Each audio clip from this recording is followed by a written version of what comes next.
So I've been trying to film this video for like a week now, but my body was just like, hell no, and decided that I should have the flu instead. So I've been sick, but I have been doing a little bit of drawing, and basically I was almost gonna do Inktober this year. And for those of you who don't know, Inktober is like a month-long challenge where basically you do a drawing. It's supposed to be in traditional ink, so like pens, markers, ink, that realm of mediums, every day in the month of October. It was created by Jake Parker. He's a concept artist. Really cool challenge. Some people do it with digital art, like you don't really have to do it in ink, but that's the general idea. Anyway, I was gonna do it, but then I just kind of couldn't commit in time to do it. So instead I thought that I'd just kind of be inspired by Inktober and make something in ink this month. Maybe I'll do a couple of things in ink this month. I'm still really unsure of what I'm gonna do, but I want to take you along with me. We can make something, yeah. As you can see, I'm in my art clothes. This is what I wear when I do my art. Flannel life. Oh, my voice. Life.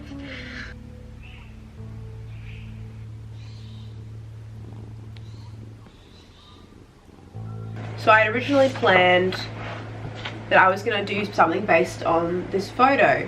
Well, this photo. But I think I've decided now that I actually want to do a portrait, like a bust up face portrait. I'm thinking that I want to try and use ballpoint pen and ink, an ink wash. But to use an ink wash, I'll have to use like a thick paper, like a watercolor paper, which is what I use for my ink stuff. So I don't really know if this is going to work out, because I don't know if ballpoint pen will look any good on that thick ass paper.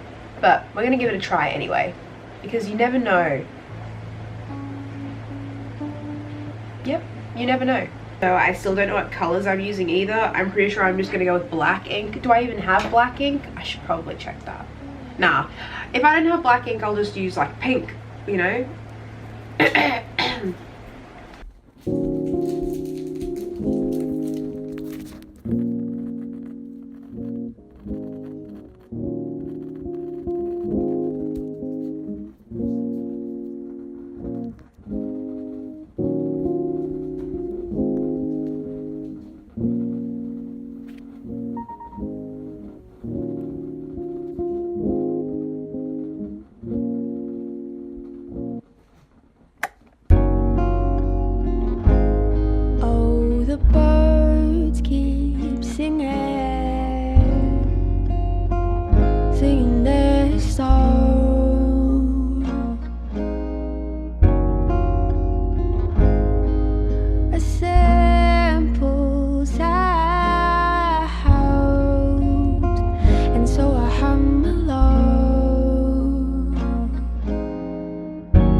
as I float,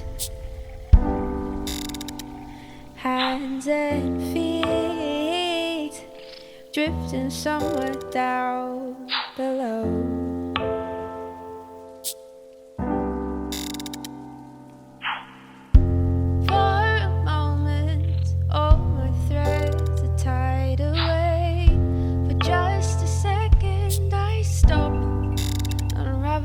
I am really excited to be letting you guys know about Squarespace, as I actually use them to host my portfolio website that I first created when I was in university. I know so many other creatives in my network that either use Squarespace now or are switching over to start using it. Even my mum has used Squarespace for such a long time to manage her business and her clients, and that's what got me into using it in the first place. As a creative, I think it's so important to have an online presence that showcases your portfolio of work in a professional and appealing way.